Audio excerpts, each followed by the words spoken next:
All right. Hi, everyone. I hope you're doing well. I, so give me one second. Just gonna check. Okay. So, yeah, I wanted to spend a little time today just going through some of the recent movies that I've seen. I just got back from seeing Despicable Me 4, and I wanted to talk about that a little bit. I also wanted to talk about some other movies and just kind of shoot the shit and see where this goes.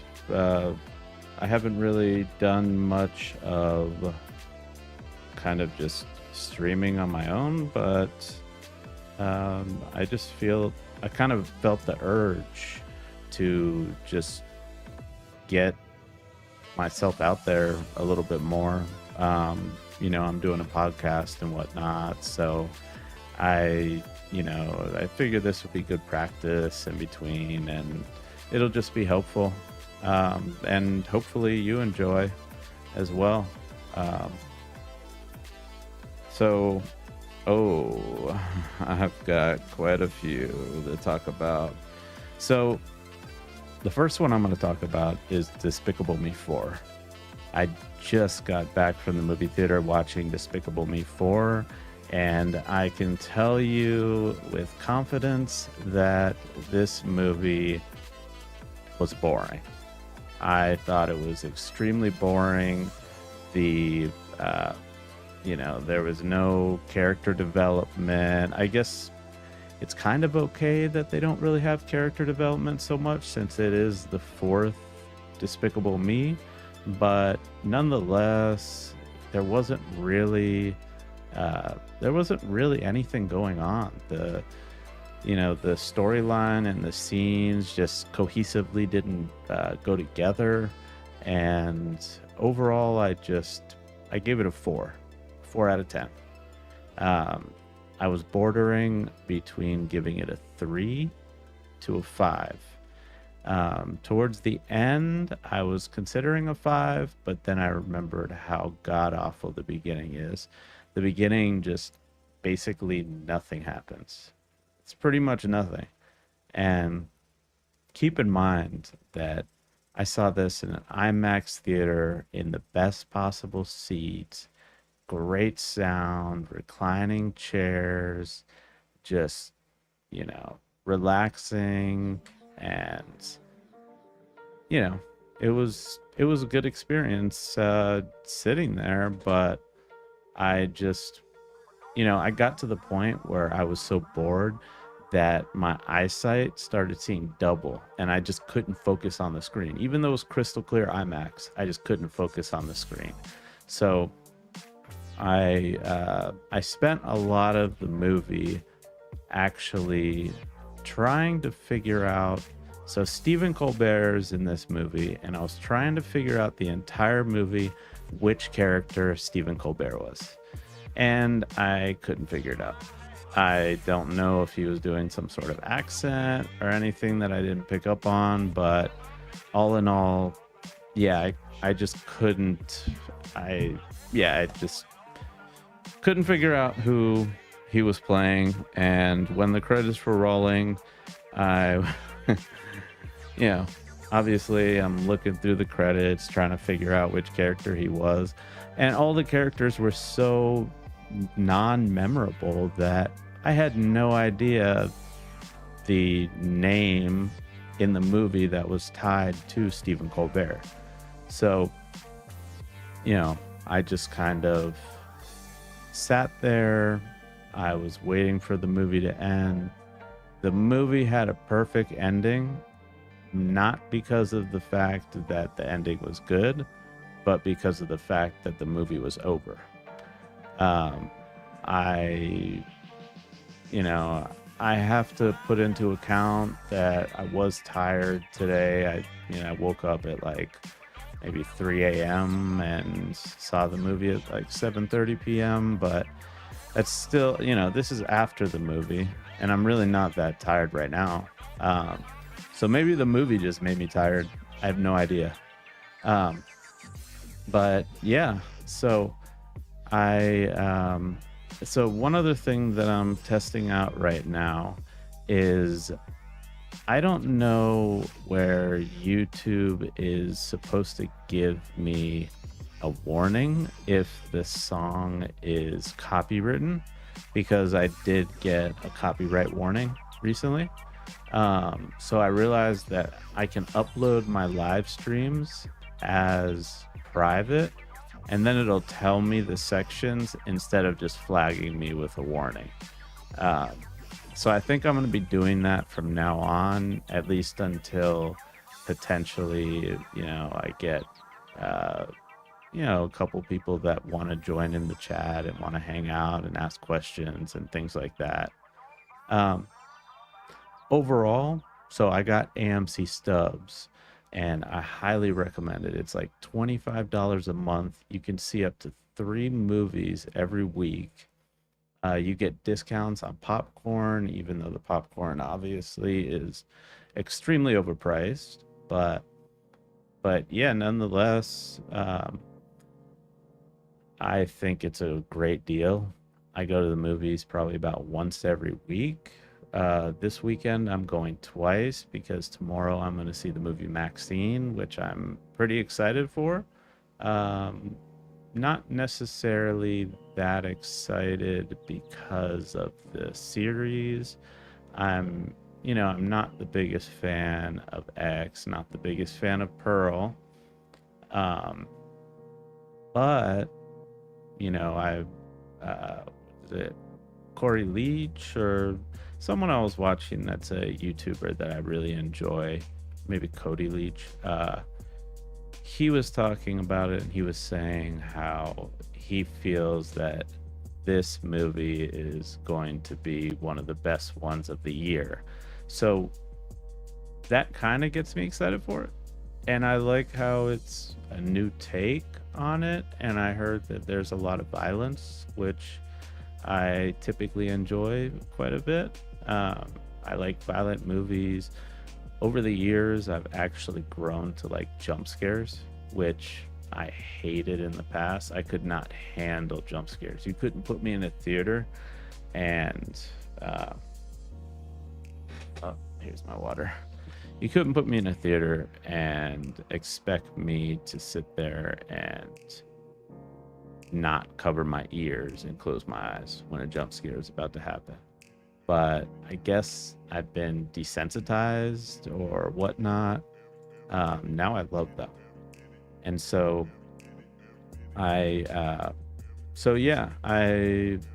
love jump scares. I actually found out that the area of your brain that when you get extremely scared or when you get extremely excited, the same area of your brain, and don't quote me on this, but I heard that the same area of your brain uh, handles both of those, and it's just a matter of context and perspective as to how that feeling is delivered. So I feel like over time, my feeling of fear has turned into excitement, and one of the backing ways that this was explained is that a lot of people, as soon as there's a scare in the movie or anything like that, typically people laugh afterwards, right? So it's, people scream, they get scared, they go, oh my god, blah blah blah, or they yell in the movie and they're like, no bitch, don't go in there. And that's what makes watching horror movies in the theater so much more exciting, is you have all of these people that are just engaging with you, right? And it's it's just an experience. It's better than watching them solo. But I'm the kind of person that I watch horror movies every single day, every single night. I have a horror movie while I'm getting ready for bed. I've seen I think I've seen every horror movie that's on the streaming platforms that I have. Um, so I always get excited when there's a new one coming out, but it always seems like these streaming services are just basically taking, um, like one movie leaves a certain streaming service and then just gets picked up by another one. So you see like the same movies being recycled over and over and over. And then there's that little downtime where it's not on anything. And then you're just like, oh shit, I want to see this movie. Should I buy it? You know? And right now I don't have a job, so I'm like, no, not gonna buy it.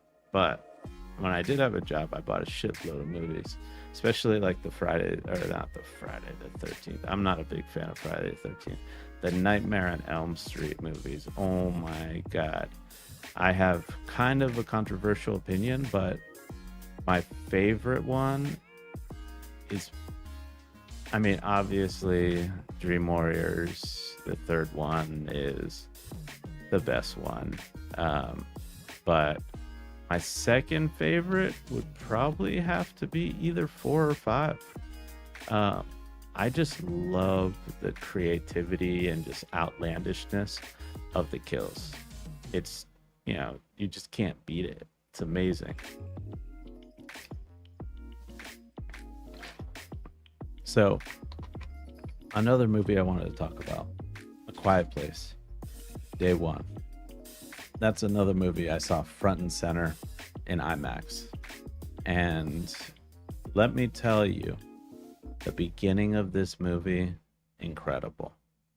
The only problem that I had with it is that there's, this is kind of a trend that's been happening in movies over the years, but there's not quite as much character development as typical movies. And maybe I think back in the day, maybe because there weren't like cell phones, and people were playing outside and stuff like that more, that maybe it was a lot easier for people to become comfortable with other people in the cast a lot faster. I don't fucking know. That's just like me spitballing at this point, but it just doesn't seem like you don't have the same chemistry that you have with like let's say, what's the movie, like Alien, the chemistry in Alien, it's phenomenal, and that was Sigourney Weaver's like first major role, and she just killed it. Alien is in my top 3 favorite movies of all time, along with The Thing, and then I'm gonna have to, the third one always cycles around.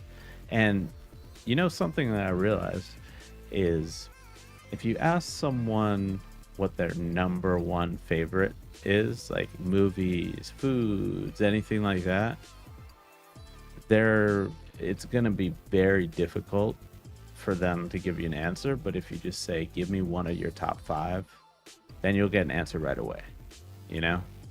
Like, number one food, I don't fucking know. It depends on the day, depends on my appetite. Top 5, popcorn, of course, popcorn, maybe steaks. I don't know, but yeah, give me 1 second.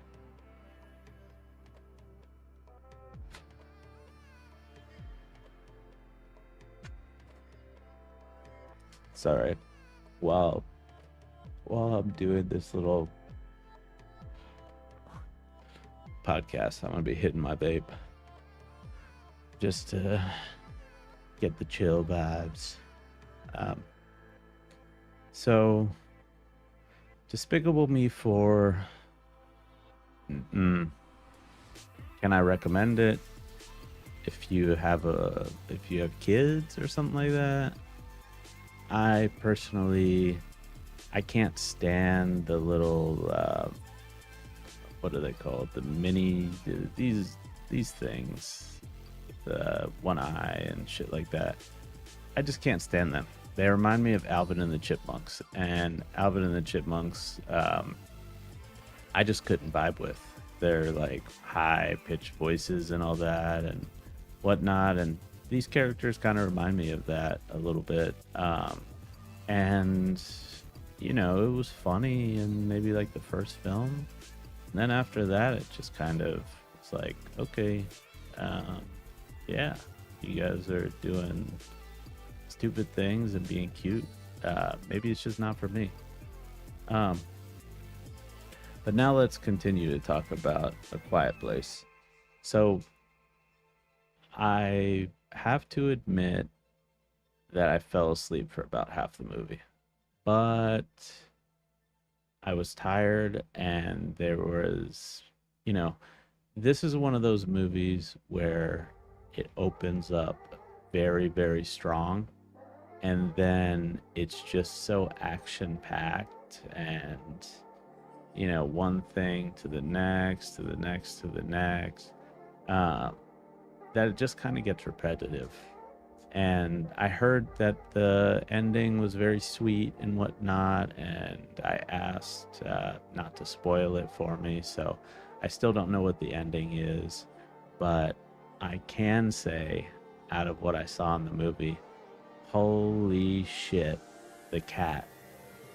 The cat in that movie deserves an Oscar. The cat in that movie was insane, insanely well trained. I mean, the cat actually followed the lady around, was jumping up on things, just hanging out, looking down, doing all the right things, like right on cue. I don't know how many takes it took, but it's still impressive with a cat, like maybe with a dog it'd be a lot easier, but with a cat, I mean, I have a cat, and when I walk around my apartment, like, because my cat doesn't go outside at all. Um, when I walk around the apartment, my cat is 2 feet in front of me at all times, walking over to the kitchen to get a treat. That's what she does. And then if I go into another room or something, then she'll follow me in there. But she always likes to take the lead. So I thought that was pretty interesting.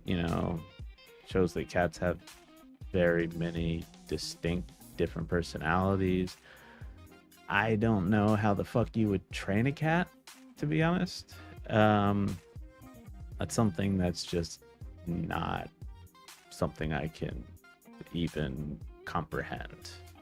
Um, I'm just gonna keep checking this to see if YouTube, I don't know where YouTube puts these notifications that say that I'm, copyright struck or something like that. Not, whatever.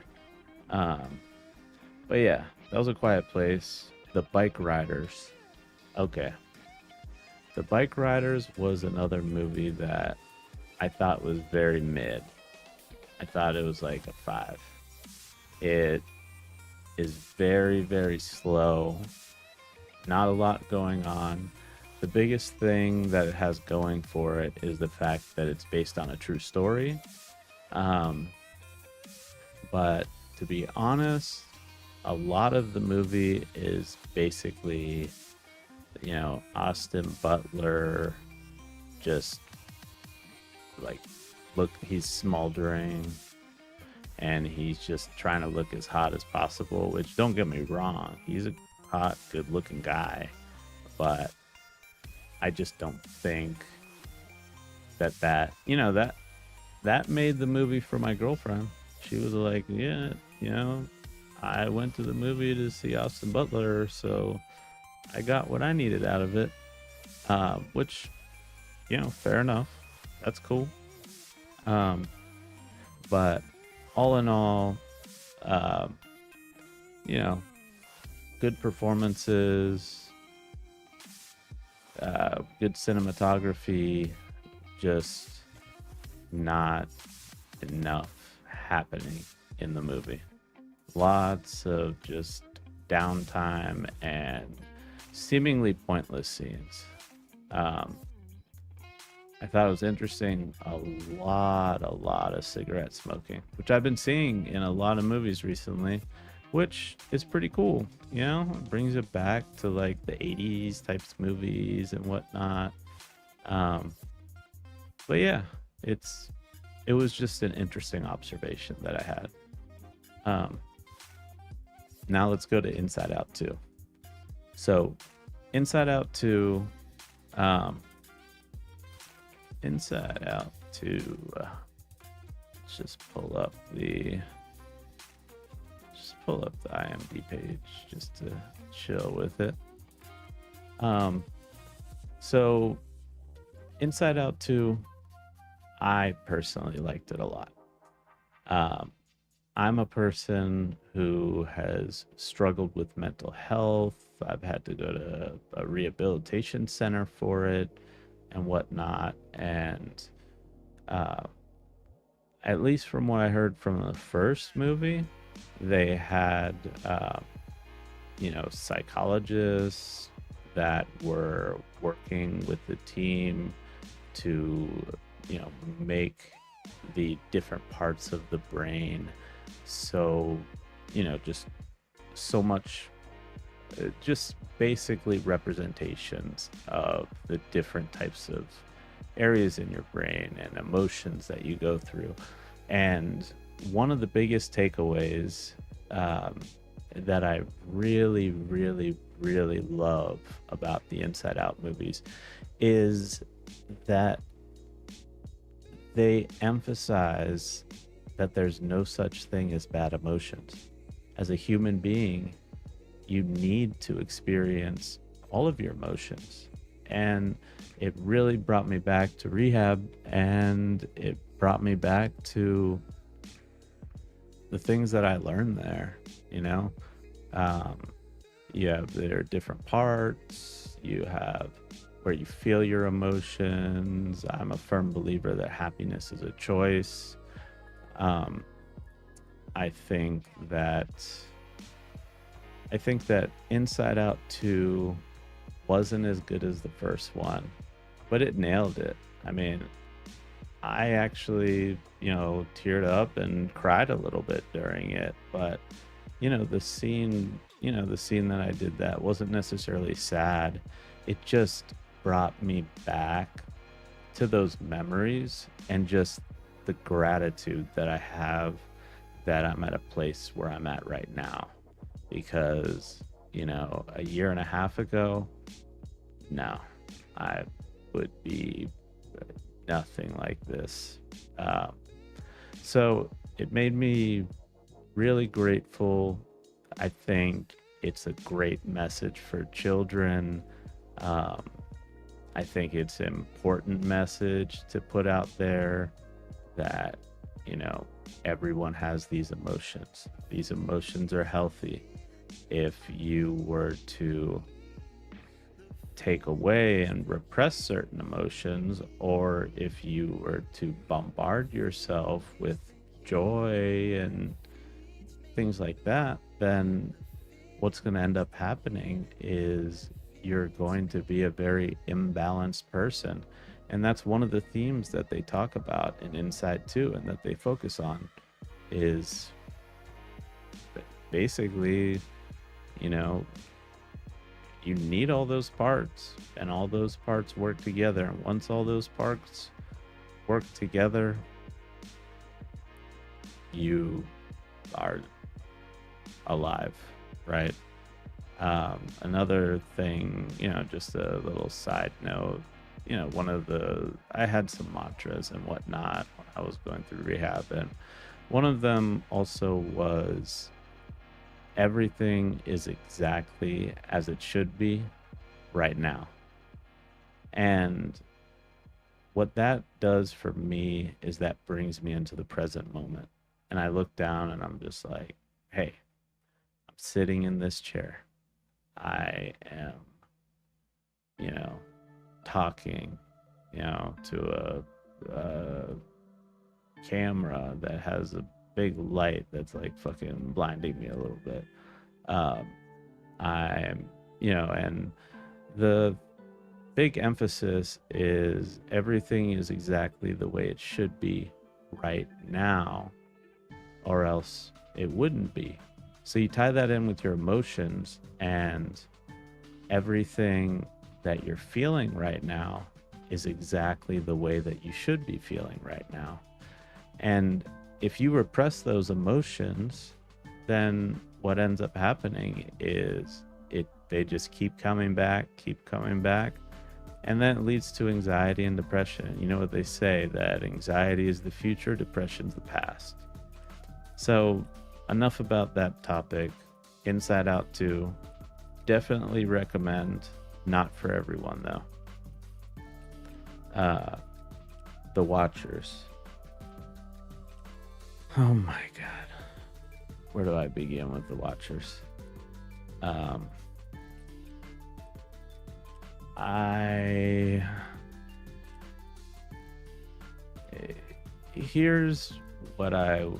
Here's what I was thinking. Like, I was just like, this movie's gonna get better. This movie is gonna be more interesting. Things are gonna happen, and it's just boring. And I just kept thinking in my head, how did M. Night Shyamalan let his daughter do this? How did, I know that him as a producer, he most likely was very hands-on, probably, since it's his own daughter. But this one was a stinker. I mean, it did have a twist. The twist was so stupid. So incredibly stupid. And I don't know. Maybe I need to rewatch it, but the only thing that I liked about the movie is them playing the song that you can see in the trailer, where they're using, what's it called, the theremin or something like that, the little rod that you go back and forth. Now let's go to a movie that I really enjoyed this year, and that's Late Night with the Devil. So Late Night with the Devil, oh my goodness. Late Night with the Devil was an unexpectedly great movie.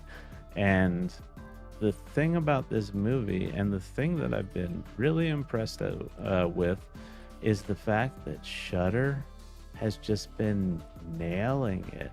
They've been just putting out movies that are just, in theaters. They're usually in like one of the side theaters that nobody really uses or anything like that, but fuck it, it works. And I'm glad that I got to see this movie. So the premise behind this movie is, without spoiling it, is you have David Dastmalchian, which totally underrated actor. And I feel like up until this role, he mostly played, just kind of almost like cameo type roles, even though he wasn't big, like just small roles, like, in The Dark Knight and whatnot. And he is the lead in this movie, and he carries it, and all of the acting performances are great. The practical effects, which, if you talk to me about CGI, I'm going to take a big diarrhea and just fucking throw it at you, because I'm so tired of CGI bullshit. I mean, some of it can be good, but like the worst is when they CGI blood in movies, because it's just not even the right color, and just just the way that it splatters out is just like, yeah, it's pretty annoying, and I can't take my eyes off of that. But in Late Night with the Devil, uh, the host basically, he is fighting for, I think he's fighting Johnny Carson for the top late night spot. And his wife died, and he took a little bit of a break, and he came back for this Halloween special. And he, boy, does this movie escalate. And it's Halloween special. A lot of weird shit starts happening, and the performances, oh my god, I already said it, but just even the chemistry between the host and his co-host is phenomenal. It's literally exactly like how a late night show would be. You have the band, uh, you have the guests coming in, and then when weird shit starts happening, it becomes a fight between, should we stop or should we keep going to try to milk the views, right? So it's, yeah, shit just gets real, gets very interesting. Now, let me look. Let me see where the hell where does it show all the movies I've seen? AMC. Oh, okay. Past year. Oh my god. I've seen so many movies this past year. Oh, Furiosa, Mad Max Saga. I know a lot of people, and it's very, I give a lot of movies much higher scores than other people would, like Immaculate, for instance. I gave that an 8, I think, and I liked Immaculate more than the first Omen. Um, Pretty much the same fucking movie, but Immaculate, you see Sydney Sweeney's boobs, and that's not the reason why I like it. I think the premise behind it was more interesting, and the the first act all the way through the third act kept me entertained, kept me interested. There wasn't really very many moments where I wasn't paying attention. Um, and going back to Furiosa, Mad Max Saga. So this movie was long, long, long, long, and a lot of people are praising Chris Hemsworth for his performance.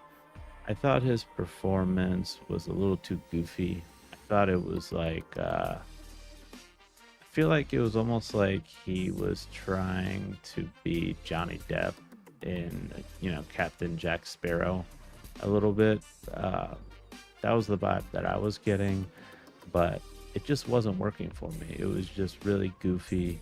The one thing that was good about his character was that he was extremely unpredictable. Um, and I just thought overall, the beginning is strong, and then it just, I don't even know if that picks it up, but I just did like the farting noise. Um, so yeah, there was some badass elements out of it. There was some great action scenes. Um, but I just couldn't. Oh my god, there's so many pop-ups on this damn site. Um, but yeah, Mad Max Furiosa. I If you're gonna see it in IMAX, but good luck finding it in IMAX. Um, I'm just gonna put Mad Max Furiosa. I'm just gonna look up images and put an image up because this is just getting ridiculous.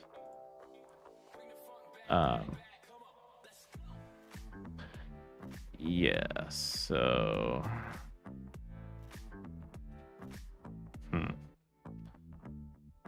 I don't know how to make the. I hate when you just have the image up on there and then you go to the website and it's just like, eh.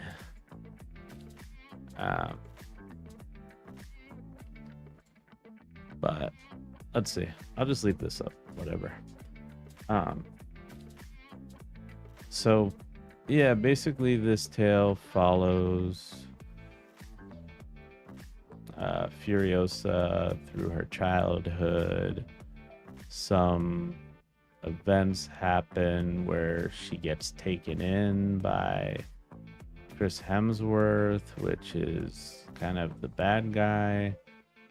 There's no, I mean, the motive that he has for keeping her is the fact that she knows where there's an oasis that has water and greenery and all that.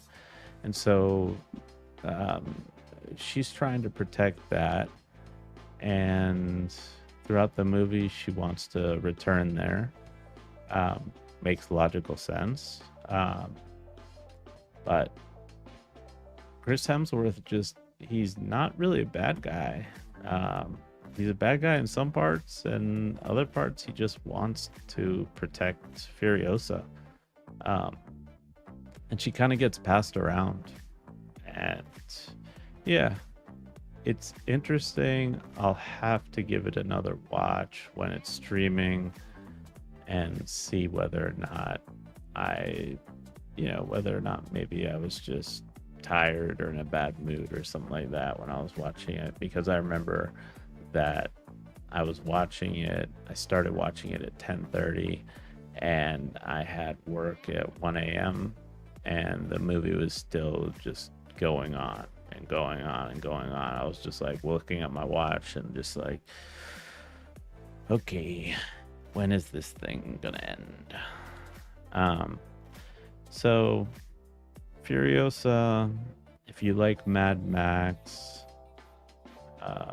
it's nothing like the Tom Hardy one, but there really is some phenomenal action. I do have to say that. As far as substance goes, there were a lot of things where I was just like, why the fuck did you do that? Why? That makes no sense. But I do love the guys that just spray the, like, what is it, like spray paint in their mouth. For the hello, meow meow meow meow meow. Boo! I think that's pretty cool. Okay, I have two interesting ones to talk about, but first, the vape real quick.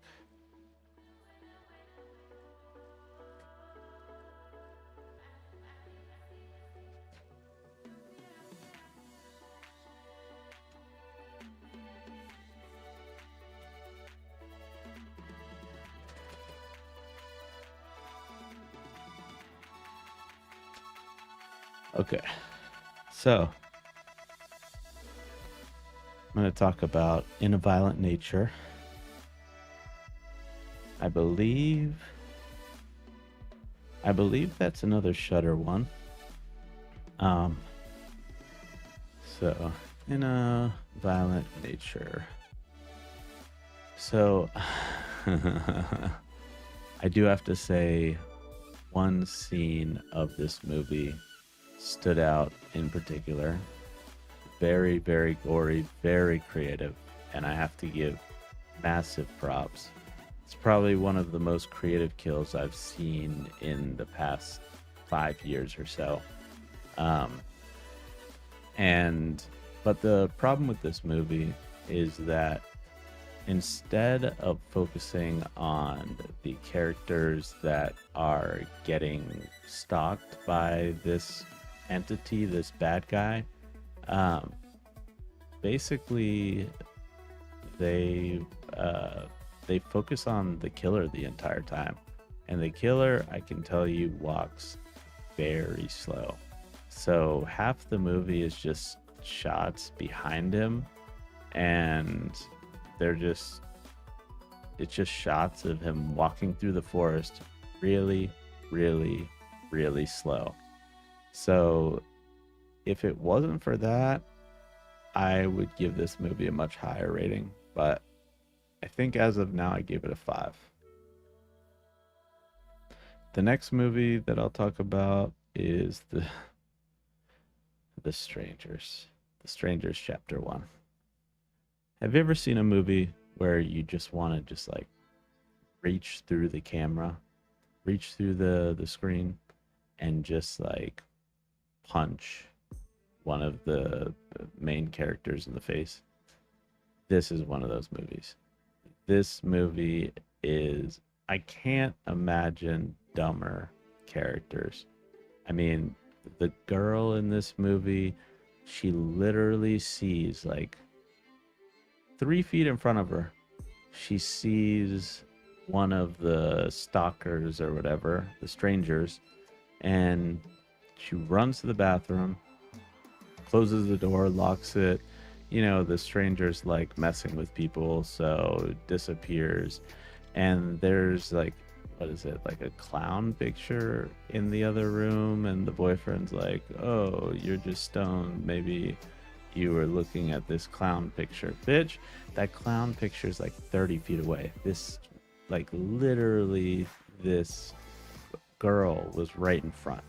And this guy has a shotgun, and somehow he just doesn't think to use it. There's a scene where he's in a car and he doesn't think to, you know, he gets rammed by another car. He doesn't think to go out and take the other car and drive it away, the one that's functioning perfectly fine.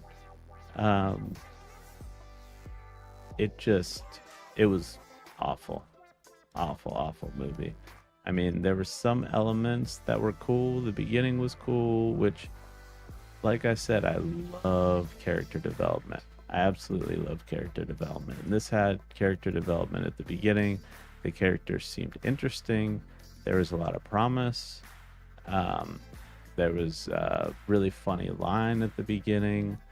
And then just pure and utter stupidity. That there were so many ways that these characters could have lived. And I'm not going to say if anyone dies or anything like that, but I don't understand how they're going to make a part 2. I don't understand how they're going to make a part 3. It just doesn't make sense to me. The movie wasn't good enough to make an additional part. I don't know.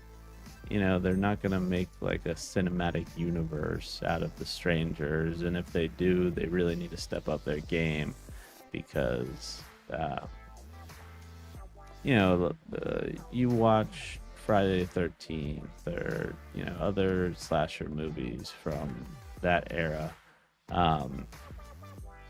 And, you know, the characters are stupid, but there's a lot of kills. Characters are dumb.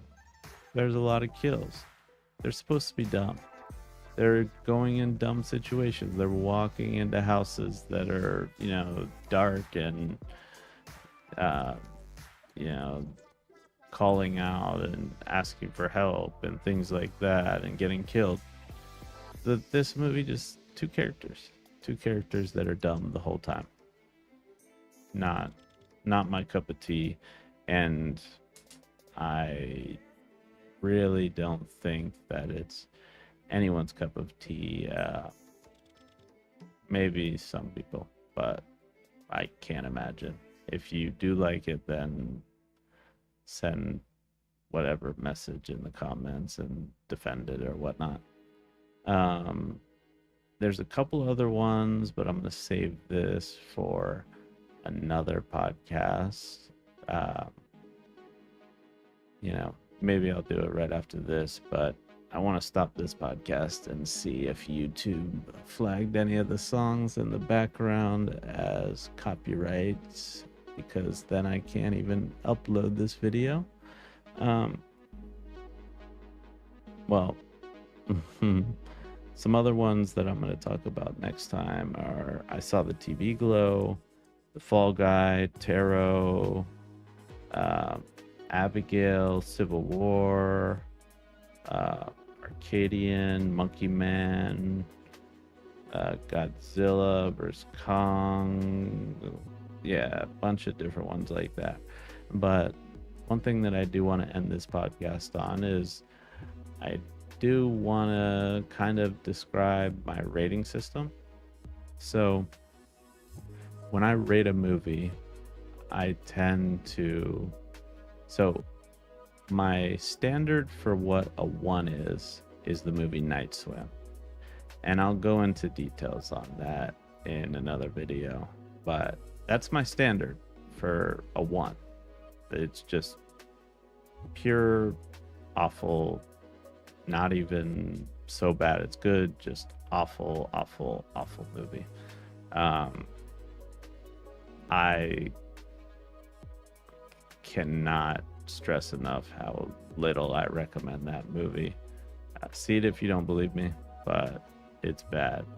And the thing that makes it even worse is that I was showing the trailer for that movie during my last podcast, and there's a song in it from Billie Eilish, and that song is what got me flagged.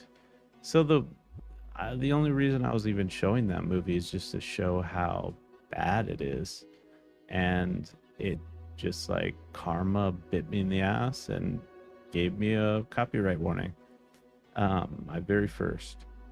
So then the rest of my rating system goes like this. I look at the genre of the movie that I'm watching, and I look and see if I typically like movies that are in that genre.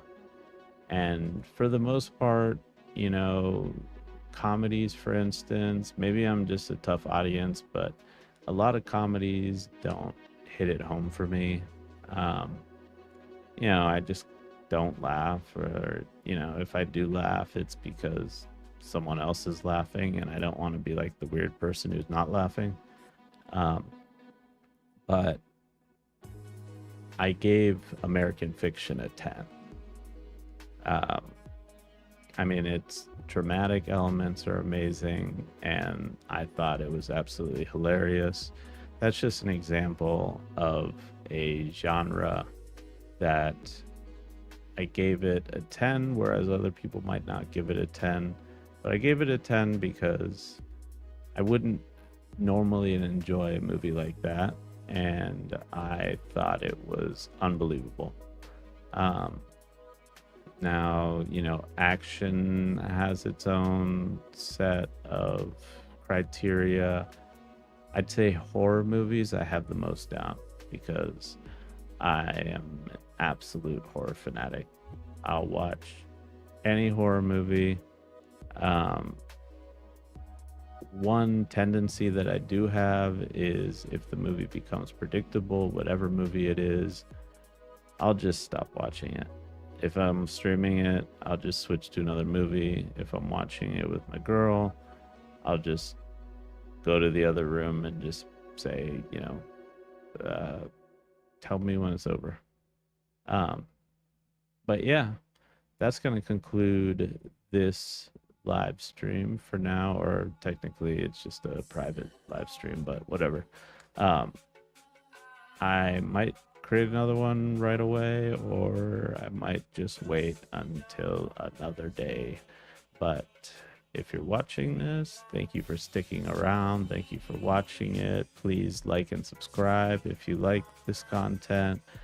I plan on doing a lot more, just kind of talking about things, not even necessarily movies.